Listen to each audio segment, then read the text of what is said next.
impact does a player like Pons have on your offense Monday night? I mean, he's always around the ball. I mean, the kid's very seldom out of place. He's just a really good football player, and he's one of a lot that play for them. And so, yeah, I mean, the structure of their defense allows him to get eyes on the quarterback and trigger on the ball, and he does a really good job within their scheme. But he's also a very instinctive player. Like when the ball comes his way, I mean, he can leave and go trigger as good as I've seen. And so, I mean, he's just a really elite player.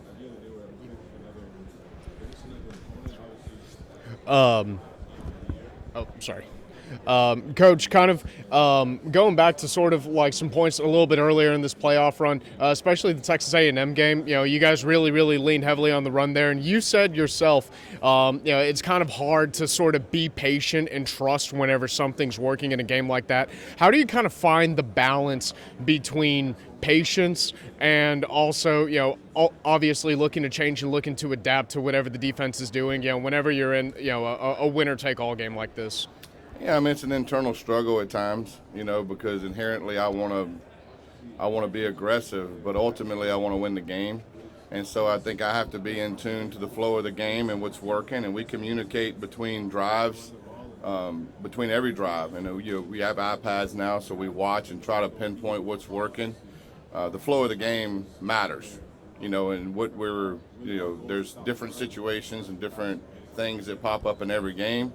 In that game particularly, it was some tough circumstances in that game that dictated a lot of things. But ultimately, we want to be aggressive, but I call it cautiously aggressive.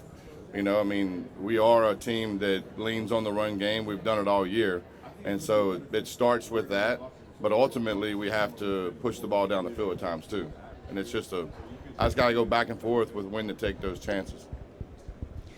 Shannon, when you guys were evaluating transfer quarterbacks last year and decided that Carson was the right fit for you, what concerns, if any, did you have about his health, and how has he kind of bonded with you in such a short time so that symbiosis between play caller and quarterback is there? Yeah, I mean, it was a completely different journey with him because he didn't go through spring. And so we had some concerns at the beginning about the surgery and everything, but we talked to a lot of doctors, and I had Nick Mullins was a quarterback I had years ago, and he had a similar surgery. Brock Purdy had a similar surgery, and they were both worse than Carson's, and the surgery was a different time, and they got back, and both of them felt really confident the next year and felt good. So that there was a lot of conversations that were had to get over the hump of, hey, I'm not a doctor, and I don't pretend to be a doctor. So I had to have some conversations to make us feel good about that. But ultimately, the building of the relationship started at an awkward time because we live in a different time now. You don't recruit a kid for a year and a half, get to know him and his family and all the rest. It's more like an NFL approach now. And so, but our personalities did mesh very well together. He's a very low-key guy. He's very easy to coach because he's very cerebral. He pays attention to what you say. He tries to do. Very coachable kid. So I think that helped through the process.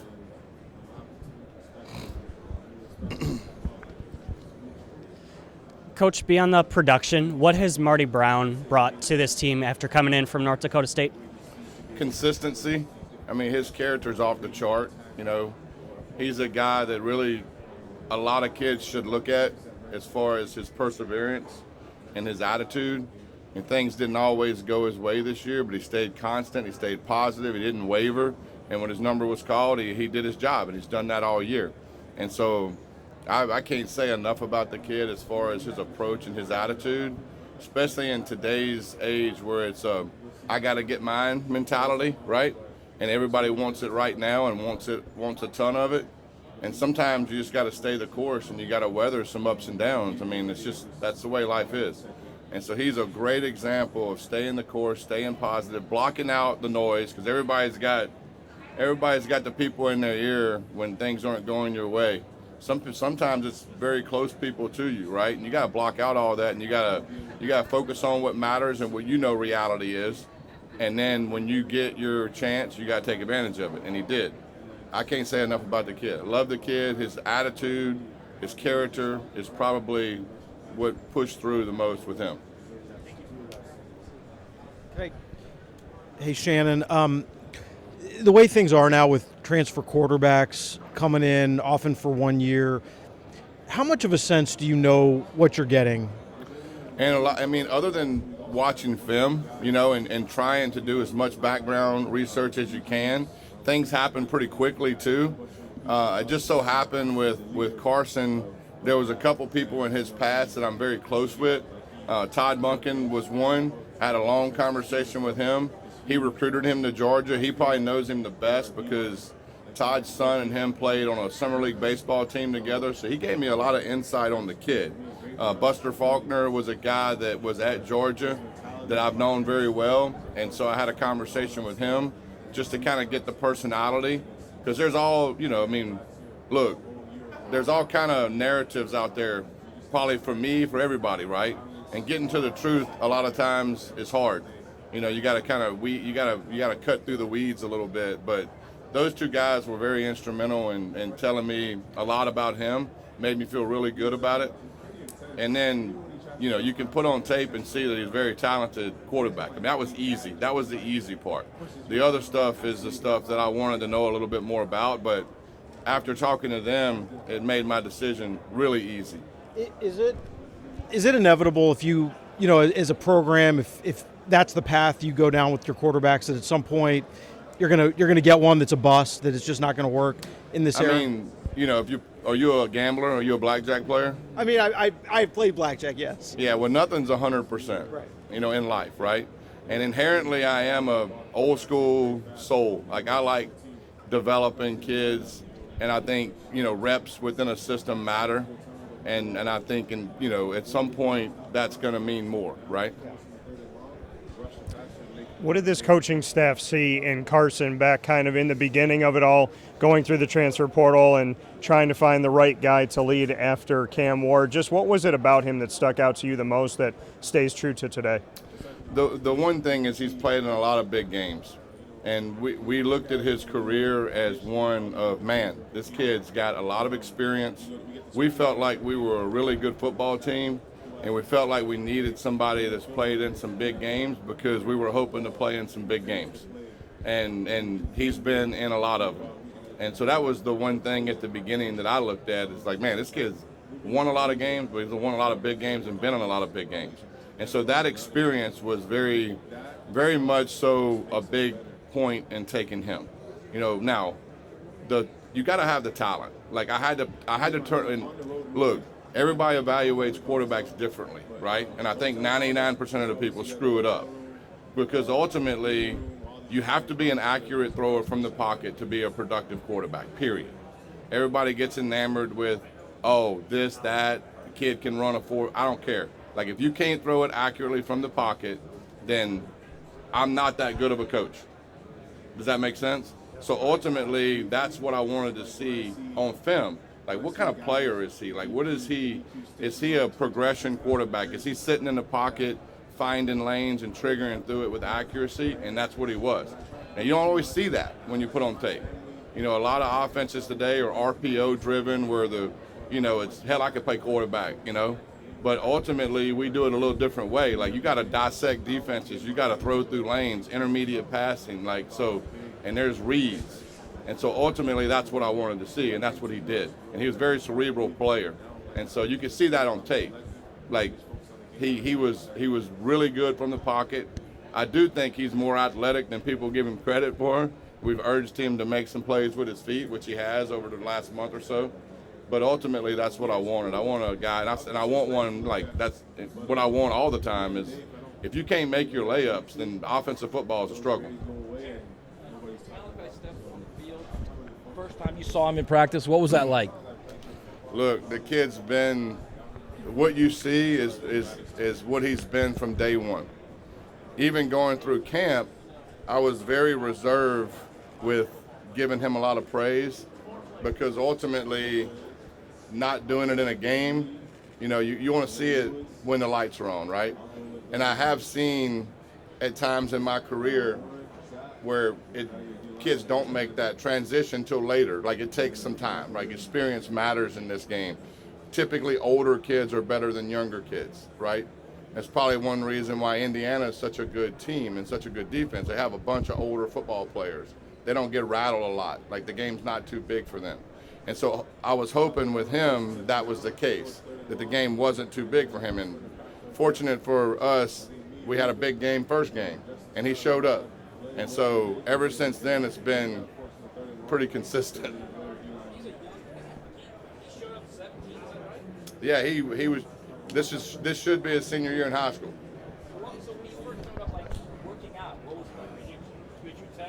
Not until we start. Like, obviously they're throwing the ball around and stuff, and I have a lot of conversations with the quarterbacks about skill guys and stuff, and like obviously his ball skills are really, really elite.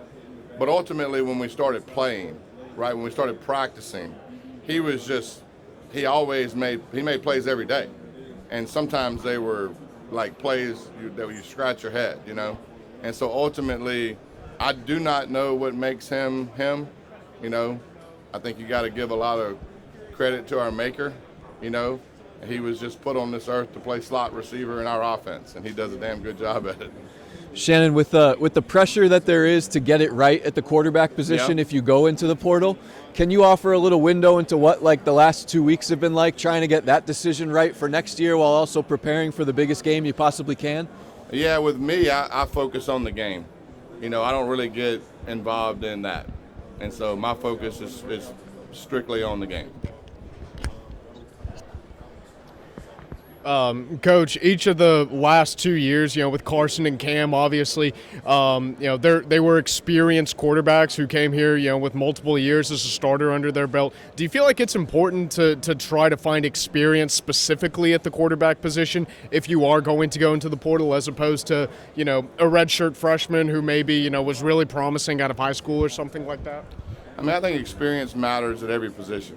You know, I mean, like I was telling my man over here, I mean, older kids typically play better than younger kids. Not always, but like if you're going to roll the dice and play the odds, older kids typically are better than younger kids. Now, I do think we have the best quarterback room in the nation.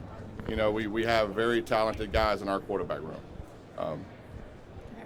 Hi, Lane Higgins from the Wall Street Journal. I wanted to ask you about Carson, in that, you know, when he came to Miami, he had sort of a rocky first few months with injury and his car getting stolen and, you know, coming and learning a new offensive system and everything. And that's a lot for anyone to go through, let alone when they're in the spotlight like he was. So I'm curious if you could sort of speak to sort of how you've seen him grow and, you know, settle down, I guess, or settle into Miami over the last 9 months, given his kind of hectic start. Yeah, I mean, there were some things that happened at the beginning, but what that showed me with him is he's a very resilient person. You know, none of that stuff bothered him. You know, he was, I mean, look, he's been through a lot in his career, and he handles adversity probably as good as I've seen. I mean, even when we had the hiccups in the regular season, the day after the game, he moved on pretty quickly. And that's the one thing I was hoping with him whenever we did not play our best, and we obviously took a couple losses that was a struggle. He bounced back the next day pretty quick, and I think he handled those situations similar. You know, whenever bad things happen, he just tends to move on, which I think is one of the best characteristics of a good quarterback, is the ability to weather the storm, have short-term memory, and not get too high and not get too low, and kind of stay right there in the middle. And that's his personality in general. He's a pretty even keel human being. He doesn't really get too up or too down. And so he gets hard on himself at times. He is very hard on himself, and he's a perfectionist in a lot of ways. I think that's something that like everybody struggles with at times, like looking in the mirror and like really self-reflecting and being hard on yourself. But ultimately, I think that's a good characteristic too. It's better to be hard on yourself than like point fingers to everybody else, right? And so, but he is a very resilient dude, and he's been through a lot, and that's probably why he weathers things throughout the course of games like he does. He doesn't really get too caught up in the emotions and the highs and lows of the game.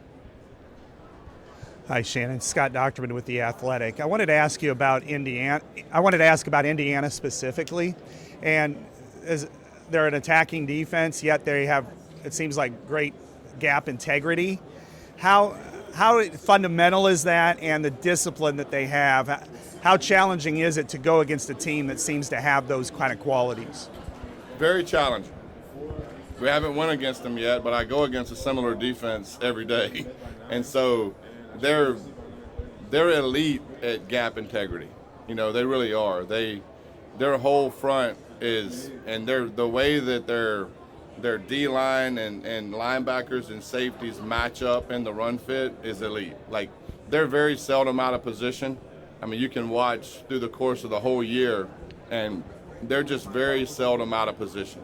It's they know, like, they can dissect things as quick as I've seen a defense dissect things. And if you have tails, you know, they're very, very smart. Their football IQ they're linebacker number 4. I mean, if you give a tail, then he'll be at the point of attack before you are. You know what I mean? Like, they sometimes seems like they know the play that's coming. And a lot of times, you know, offenses get in these rhythms where obviously at this point in the season, we've played 15 games, they've played 15 games. You really are who you are. And you try to create wrinkles and stuff and disguise as much as you can disguise. But ultimately, I know what they're going to do on defense, and they have a pretty damn good idea of what we're going to do on offense, and it's going to be who can execute it better. And so it's very challenging. I mean, they're an extremely well-coached, elite, hard-playing defense, as good as I've seen. And so it's going to be a huge challenge for us, but I'm looking forward to it too. Hey, Coach, Brian London from the Real Ones Canes podcast. They call their defense the illusion defense because what you see before snap may be different from after the ball is snapped. How do you prepare for that? What are the keys for Carson and everybody else identifying things when things are like that? Yeah, I think that's a great point. In my opinion, with this defense, the reason they're successful is because they make you play quarterback after the snap, if that makes sense to you. And so a lot of times, you know, especially with the way offensive football in general is today, with a lot of RPOs, which we're not a huge RPO offense, but a lot of times quarterbacks are strictly coached and they have this thing in mind before the snap.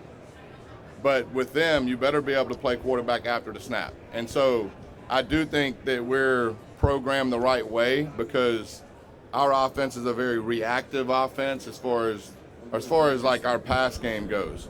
We don't really get obsessed with pre-snap looks. Now, we take in the data, but ultimately we're a progression offense. Nothing is predetermined in our offense, which I think is a reason why I feel good about having some success. Now, obviously, not too many people have, but we are a post-snap organization. Like, our quarterback is programmed to see coverages and see space.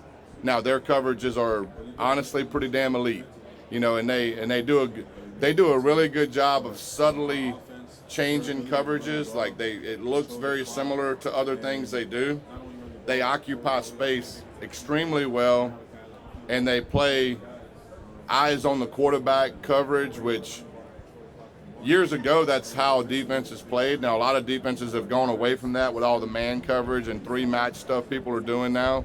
So they're almost, in a way, if I can phrase this properly, they're kind of like preparing for an option offense. Like, you don't see it a lot, so when you do see it, it's a little different, right? So just the way they play coverage is a little different than everybody else's zone coverage, you know, which is I think those guys do a really good job.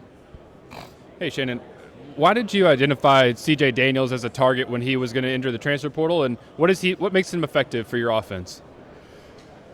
I mean, he has a lot of video evidence of playing really good football, and you know, he would probably admit that LSU didn't go exactly the way he wanted it to go.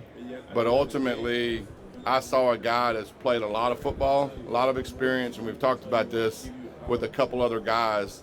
And I just thought that our receiving room needed an older guy that had a lot of experience. Now, with that being said, I had no idea. Like, I kind of had an idea of the player I was getting, right? But a lot of times, especially with the transfer portal, you don't have an idea a lot of times of the person you're getting. You try.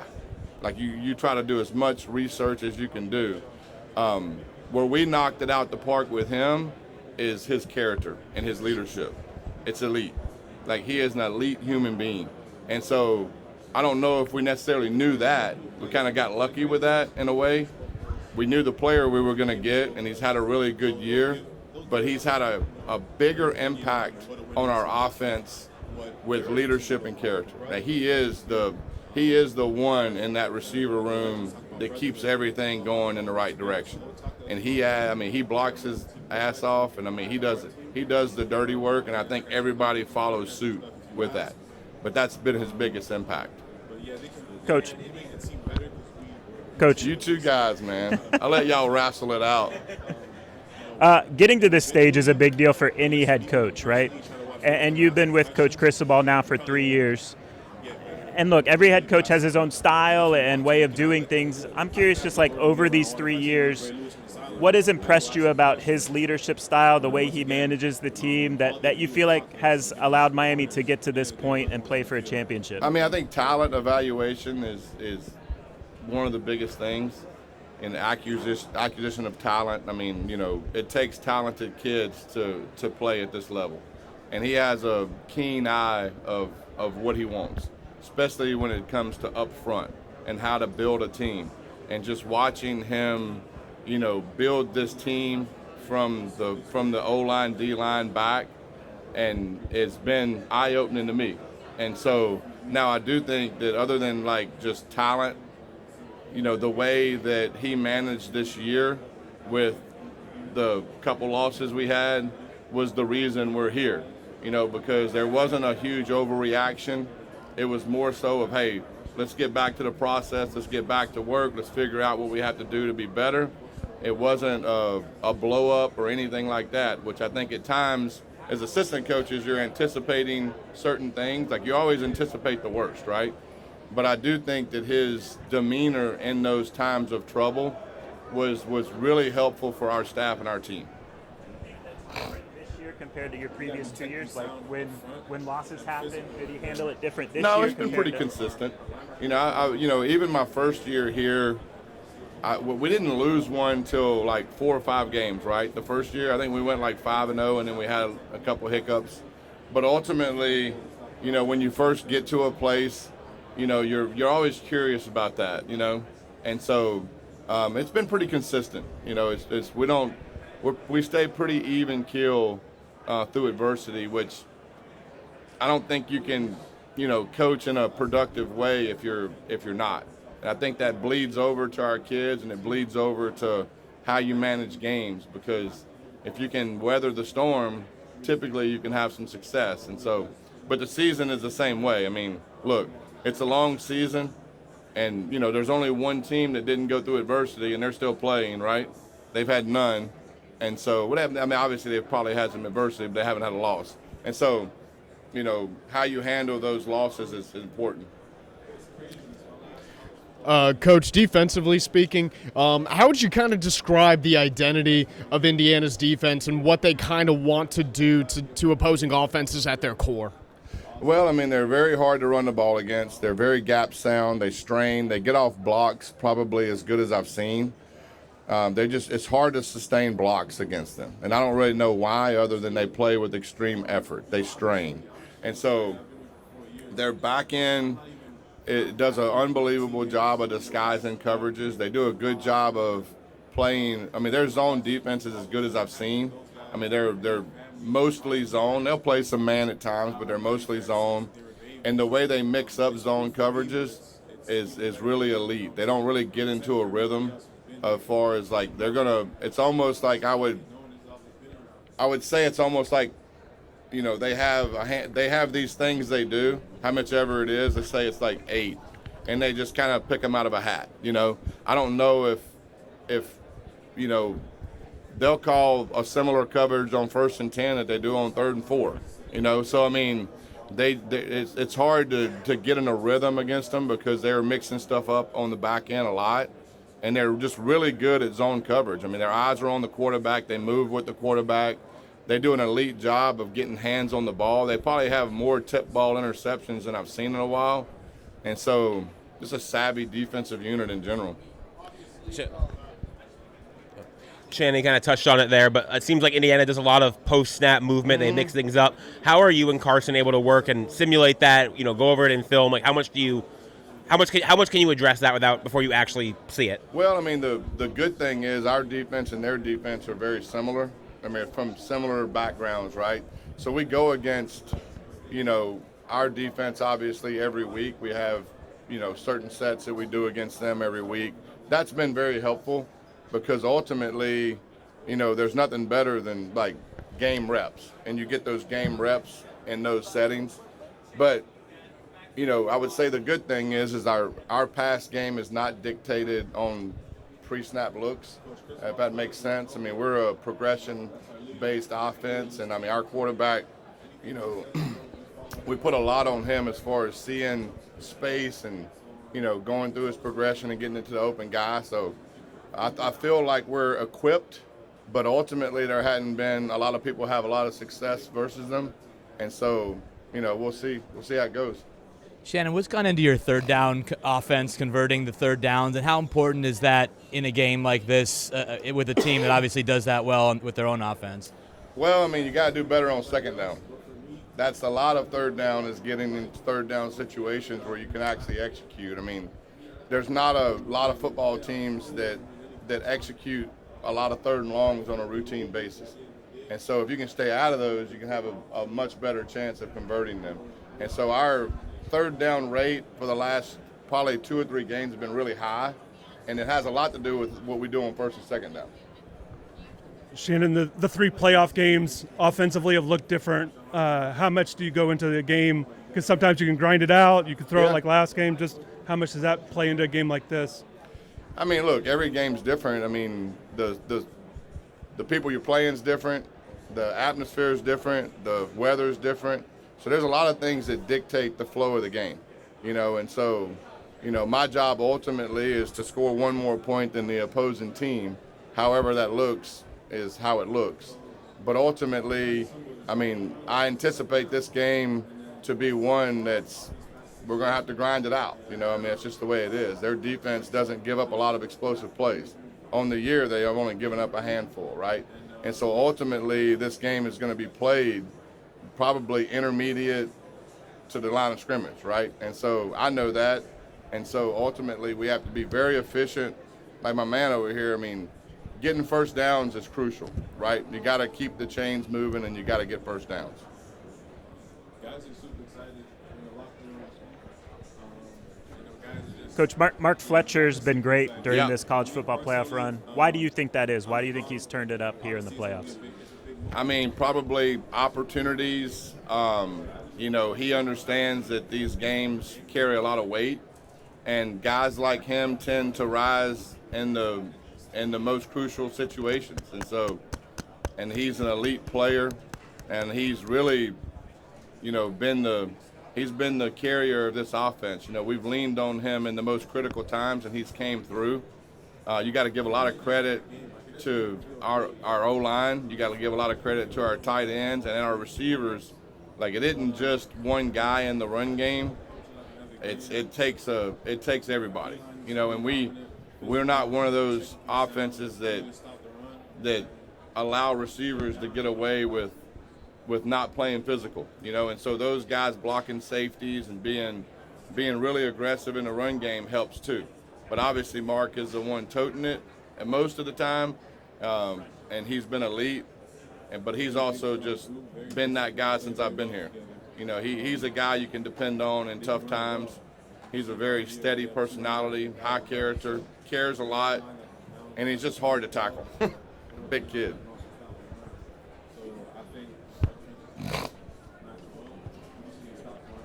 Just curious how much you've talked to Corey about his experience, maybe what to face. Have you talked? Is any discussions this week about that kind of stuff? At length. I've talked to Corey a lot. I talked to Corey a lot in general. But Ladies and gentlemen, please stand by as the Hurricanes rotate podiums. This week I've obviously leaned on him a pretty good bit because of the similarities in defense, and obviously he's worked with those guys, and so, I don't know how much it'll help. We'll see, but we have had multiple discussions. How much has he helped all season long? How's he helped you all season long? You said you've talked to him throughout. Yeah, I'll bounce ideas off of him just in general of what defensive. Once again, ladies and gentlemen, please stand by as the Hurricanes rotate podiums. Just philosophy stuff. Like why do they do certain things like they do? I'm more curious than I am anything when I see something that's a little bit different, or if I see people doing something over and over again, then because I'm not wired like a defensive coach, and so there's a difference between offense and defensive coaches, and so sometimes I'm just more curious in how they see things. You know why offensive and defensive coaches are wired different? Huh? Okay, there's a huge difference, but What do you think the one biggest difference is? One's trying to just obvious you're trying to score, but the aggressiveness. We can punt. Okay. They can't. Does that make sense? Hey, Coach. I'm curious for you, how did you guys identify Malachi Toney, and what has he kind of meant for you guys? The identifying of him, he's been a good player for a long time, so that was pretty easy. Now, I don't think anybody would have imagined him having the impact that he's had this quickly. You never know that, because you don't know how long kids are going to take to settle in and be who they are. And, you see talent and you hope that you get it right. You don't always get it right.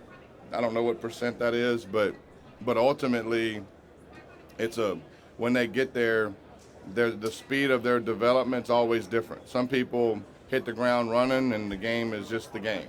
And some people it takes a while, college is different than high school. They living on their own. There's a lot of things within just everyday life that changes. Sometimes kids have an adjustment period, and so everybody's maturity is a little different. And so I don't think anybody could have foreseen him being what he's been, but I'm sure damn happy that he is.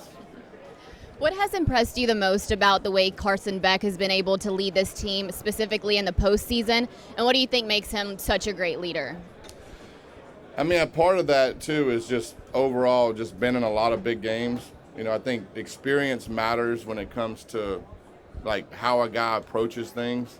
There's a certain amount of failure you have to go through to have an understanding of, hey, man, you're embracing it in a way, right? And so I do think that Carson's playing his best football now, and there's a lot of reasons for that. And one of the biggest reasons is, whether people want to admit it or not, you go into a new system. I'm different than the guys that coached him in the past. I program quarterbacks different than he's been programmed. And we didn't have a spring football period to kind of iron out a lot of things. And so as the season went, we got very fortunate that he's a good enough player that we kind of hit the ground running, right? We didn't have a lot of hiccups at the beginning. But when we did have hiccups, he handled them in a very professional way. He was very positive the next day. He bounced back very quick. He's an extremely coachable kid. He listens. He's easy to coach in the sense of, he's very, very smart. He's his football IQ is off the chart. And there's not a lot of things he doesn't understand. His immediate feedback is as quick as I've had, probably. He dissects things and sees it, and he's pretty accurate when he comes off the sideline. And so, but ultimately he's playing his best ball now, probably because it's he's had more reps, Coach, the Indiana team forces a lot of turnovers. Do they? They have the highest turnover margin in the country. I didn't see that. No. Do you adapt your game plan to that to minimize the risk of, because the games that you lost, you all had more turnovers than usual. Did we? Well, I think so.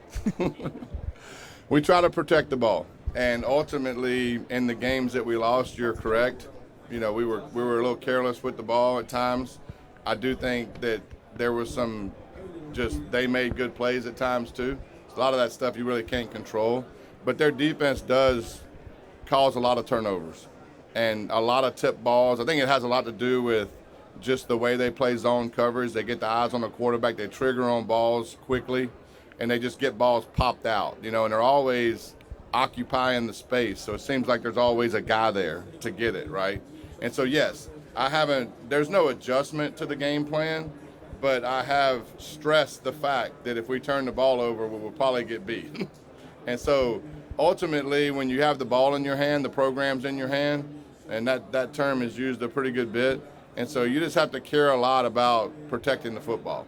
Now, we do a lot of ball security drills, but as far as like changing the game plan because they get a lot of turnovers, I mean, that doesn't really exist other than just take care of the damn ball, What stands out to you about Indiana's front seven? It runs a lot of simulated pressures. Have you seen looks like that, and what does that look like from your standpoint? What's a simulated pressure? Just mixing up looks in the front seven where they drop guys back, bring different guys in. Okay. I was making sure you knew what a simulated. Yeah. All right, you good?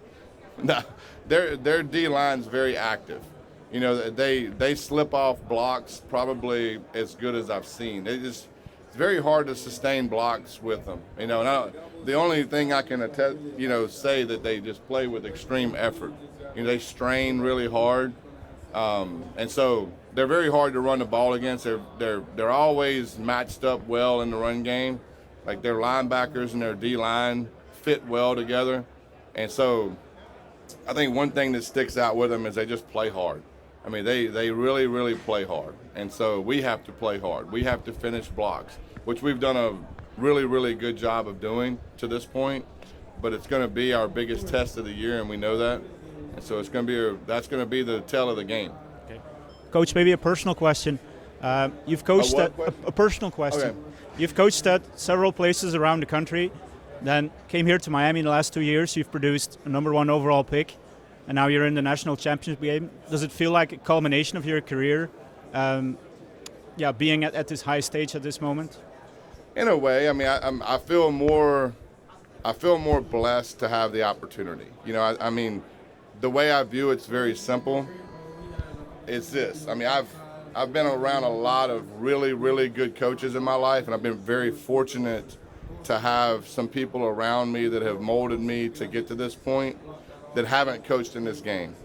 And so I'm very appreciative of being here, and I understand how hard it is to get here, and I also understand that it isn't all about me at all. Like, I have a lot of people in my past that gave me opportunities that other people didn't get, and there's a lot of really good coaches out there, and I'm very fortunate that I got those opportunities. And I look at a lot of people in this profession that are really, really good coaches that haven't played in this game yet or haven't played it in their career, and so I'm just more blessed to have this opportunity than anything. Hey, Shannon. Wanted to ask you about Malachi, and I get from what I hear, he was a legend from the time he was like 10 years old coming up. So just kind of how important it was to get him, keep him home here, and then how excited you've been to plug him in and find ways to use him. Man, the excitement of using him is I can't even put into words. I mean, what you see with him right here, I mean, he's that person every single day. He pops in my office every day, smile on his face, glowing, and I think a lot of his success is because he's the same person every day. I mean, he lifts people in a room up, and he just has that look. Some people just have that charisma about him, right? And he does. Now, the ability, I mean, look, we can all sit and talk about the why, but ultimately, he's blessed, right? He has this ability that God has given him, and he's doing a lot with it. We try to do as much as we can with him, right? But we also know that defenses are going to focus on him a lot. Like, he was double covered a lot on that last drive, so other people had to make plays. And so that's just part of that's the beauty of football, really, is like it's a true team sport, and when somebody gets a lot of focus, then other people have to step up and make plays. And we have enough talent around him where that's possible. But being able to tinker with him and find different ways to move him around and get him the ball has been fun. And he can throw. He can really throw the football. Coach, how have you seen Alex Bauman grow this year?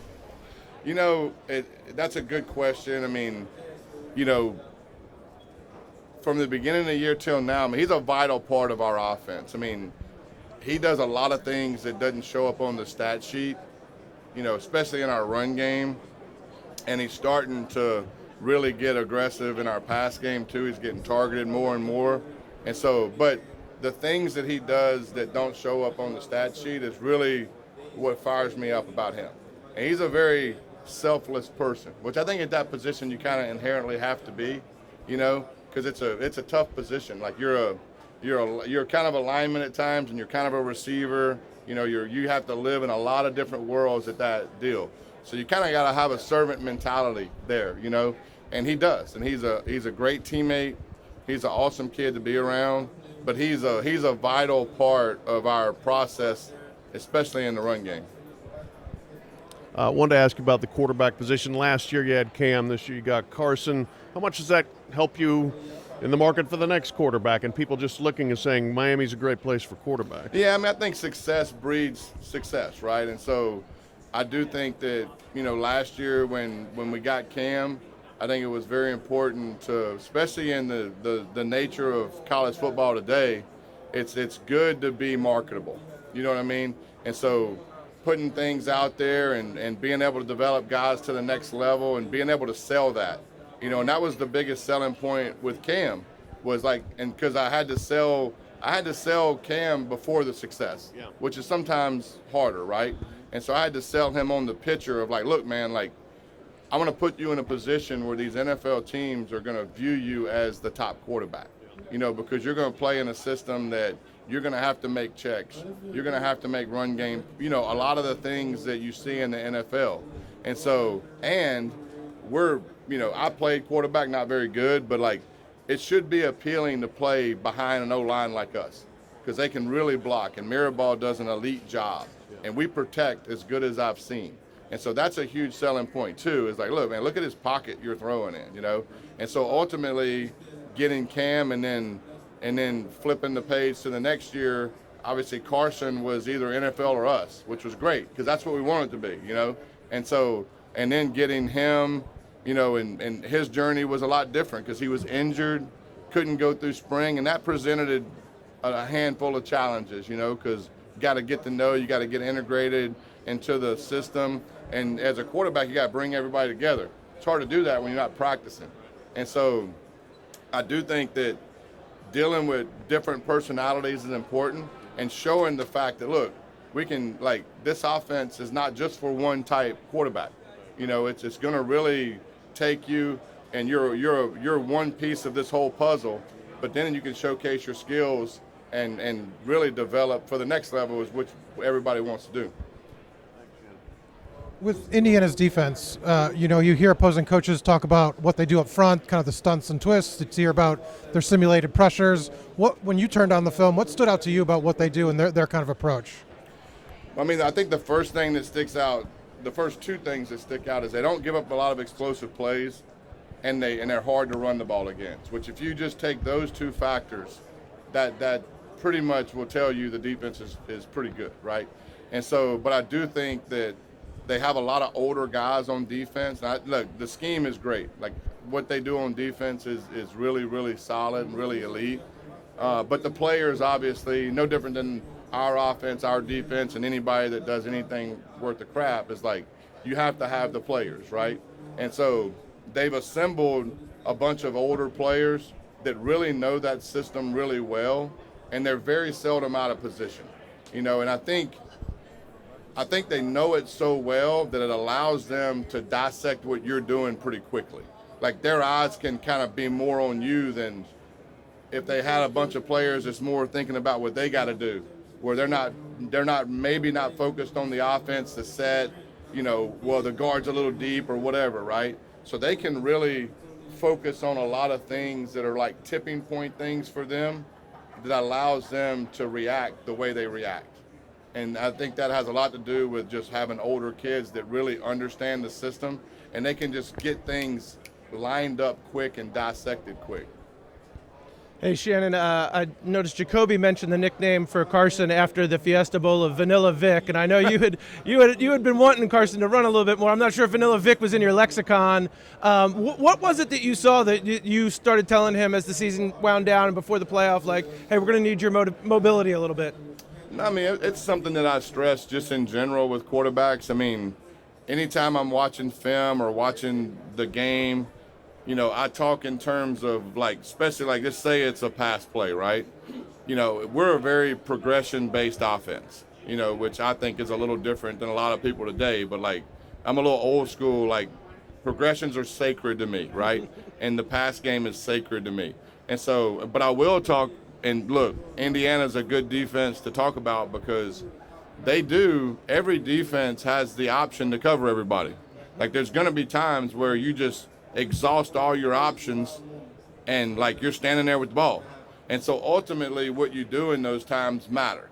And so I always urge a quarterback, look, like if I'm watching film with him, I'll be like, look, like, you know, your eyes are here, then here, and now if you've exhausted your options, get me 5 or 55. I'll make that point. Like, give me 5 or 55. Now, I don't know if he's going to give me 55, but 2nd and 5 is a lot better than 2nd and 10. And so I've urged him to get those dirty yards. You know, even if it's 2 or 3, you know, that makes the next call a little bit different. And so he's been very aggressive over the last month and a half, probably, in those situations, which has allowed us to stay in rhythm on offense and on time. And those plays, even though it might show up as like 6 runs for 17 yards or whatever it is, those 17 yards are critical. Jacoby said that he had heard one of the offensive coaches used Vanilla Vic as the nickname. Is that something that you guys had said before, or that spur of the moment? That's the first I've heard it, but I'm not saying, like, it probably could have got said through the course of the year. There's a lot of things that get thrown out in practices, but when he said it, it was the first time I heard it. I think that's a great nickname. It's catchy. Thanks, Shannon. Yep. Shannon, listening to Francis talk about the respect he has for Aiden Fisher and what Fisher does on that defense communication-wise, understanding things, predicting things. He said he was talking to some of his friends at Oregon just about the way Fisher really disrupted what they do. Can you kind of discuss a little bit the chess match there? Yeah, I mean, I agree with Fran. I mean, look, he's in tune to everything you're doing. I mean, he's a really elite player. He's a very, very, very, within their scheme, I don't think that there's any. I mean, he's a coach on the field. I mean, he dissects things extremely quickly, and he will. If you have tails, I mean, he'll be calling that out before the snap.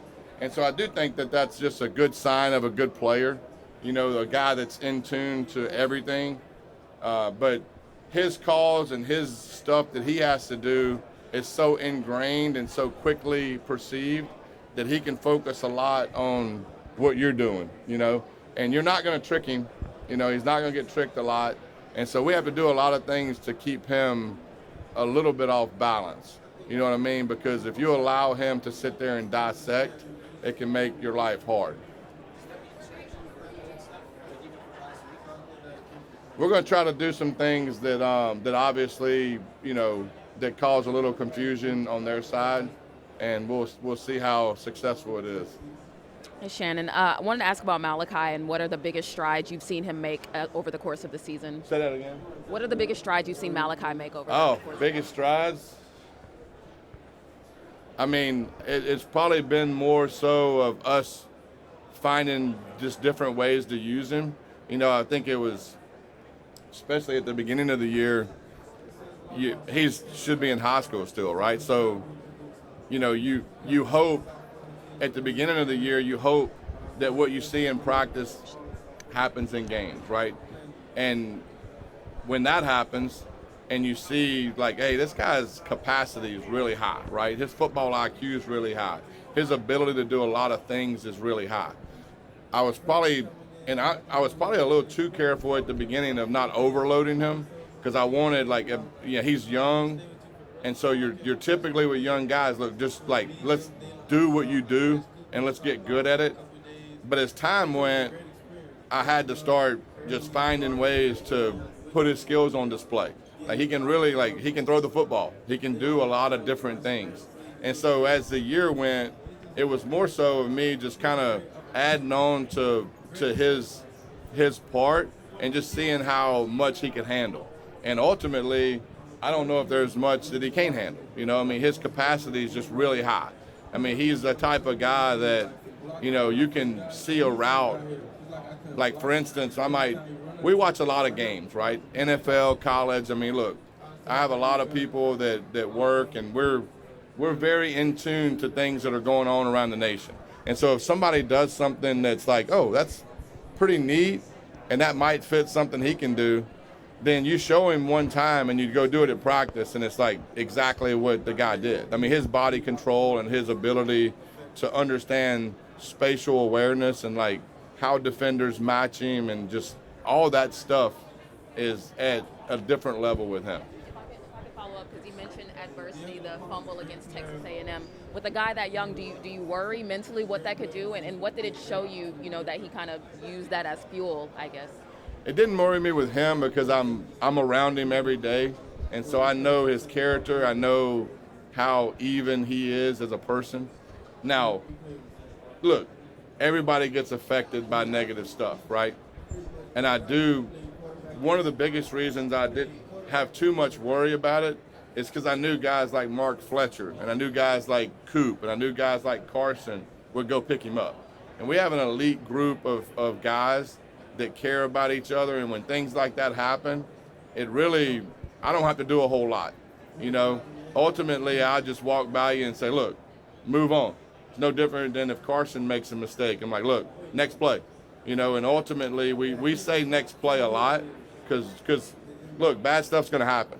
Like, you play this game long enough, you know, something bad's going to happen. And so, you know, the really good ones have the capacity to have extremely short-term memory. And he does. Like, did it affect him in the moment? Yeah. But he snapped over it pretty quick. And then when his opportunity came in the next drive, he won the game for us. Coach, you have been encouraging Carson to run a bit more whenever he sees an opening. What was your reaction seeing him run for that game-winning touchdown at the semifinals? I was as excited as all the fans were, you know, and so, you know, that play was we had a timeout left, and so I was going to throw it that play, and then if it was incomplete, I was going to run it because we had a timeout. So I just wanted to take care of the football, really. I wanted to be aggressive there. I felt really good about the play we was running. They did not run the defense I thought they were going to run, and so it ended up being man coverage, and so they covered him on the option route, and so there was just a huge you see that opened up, and a lot of it had to do with their man coverage because everybody was tracking across the field, and so yeah, whenever he saw it and took it, I don't know if I was relieved or happy or whatever you'd say, but it was good to see. Shannon, what's up, man? Pete What's up, Nakos. How are you, bud? How much has Mario been able to blend together the portal and high school recruiting to put this roster together? Yeah, I mean, I think that's probably one of his best qualities is understanding that high school recruiting still matters and that's still your base, and sprinkling in transfers at the right positions. And there's an art to hitting on transfers, you know, because ultimately, if you look across the nation, it would be interesting to see the success rate. I don't know what it is, but I know on our team overall it's pretty high. It's hit and miss. Huh? It's hit and miss. It's hit and miss. But if you look at the ones like this year particularly that we brought in, they've all had a pretty enormous impact on both sides of the ball. And so he does have the ability to see talent and see exactly what we need and be able to blend that with, I mean, high school recruiting, which obviously matters the most, and sprinkling in transfers when you need it. You can't abandon high school recruiting. You know, I think that's where a mistake a lot of people make. Coach, I want to ask you about Indiana's defensive backs. What makes them such a talented and productive group for Indiana's defense? Yeah, I mean, that's a good question. The scheme they play, they're really good at what they do. They're older. They play with eyes on the quarterback. they're always in the right spot.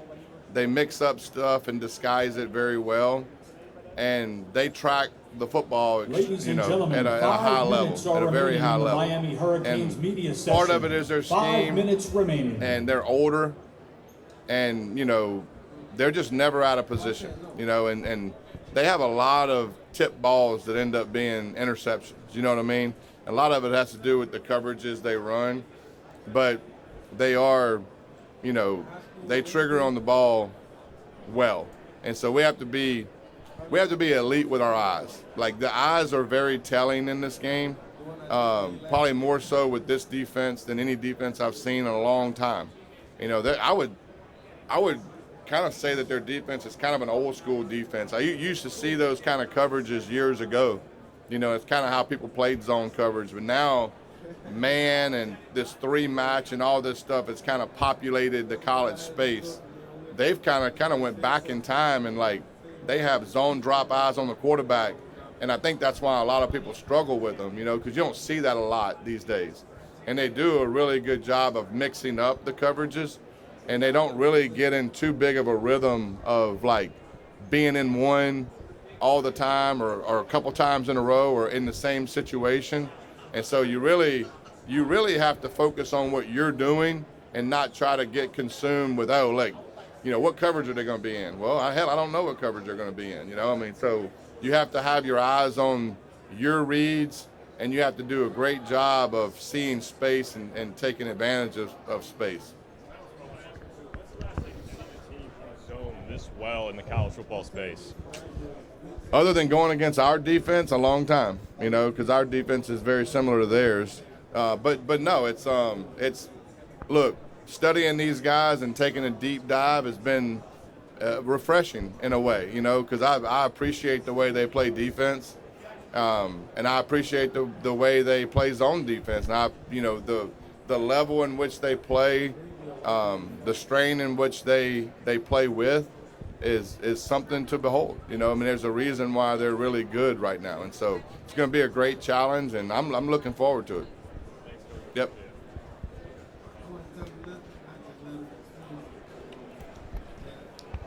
Hey, man. What's up, brother? So, my dad used to be president of Wingate University. He wanted to me to ask you what your 1 year at Wingate taught you about life and football. Look, there's things about, like, first of all, when I got there, I said Wingate. Oh, yeah. And I was quickly corrected to Yeah. Wingate. And so, look, God knew what he was doing when he opened that door for me, because I grew up in a small town. Not a lot of people leave. That was 14 hours away. Yeah. And so I got in my white Toyota pickup truck and drove. And the first time I'd ever seen Wingate is when I got there the first time. And so the people there, it's a unique place. Yeah. And it's not, obviously it's small, 1,000 students or whatever. There was a professor there, Nancy Randall. Yep. Sociology professor. You know what I'm talking about? Yeah. Elite human being. Yep. And her husband, Jason. And so they would have me, and look, she probably made my life a lot easier, because when I got there, I just so happened to got in one of her classes. I took one of her classes every semester from there out, right? Just because I appreciated the passion she had for teaching. And so they knew I was a long way away from home. Yep. So they would have me over to their house, and she would cook. Her husband made his own beer, which I don't know, at the time I probably wouldn't have said that, but we would go down in the basement, and I would test his beers that he made. Yeah. But he was elite at brewing beer.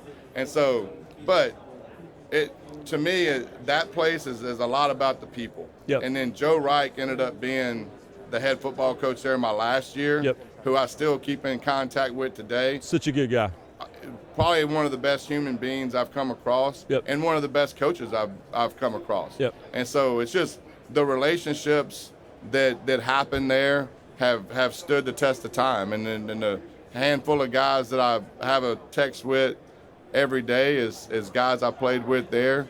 And so I wouldn't have changed anything. I wasn't a great player by any stretch, and that's kind of where my career tilted to. and it was exactly what I needed at the exact right time.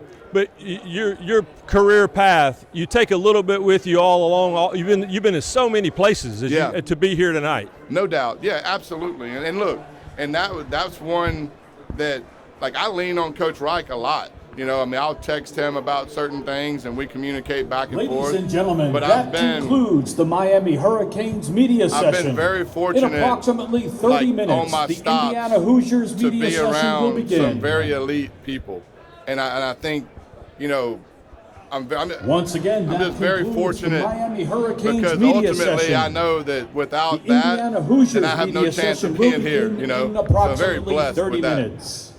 Appreciate you. What up, brother?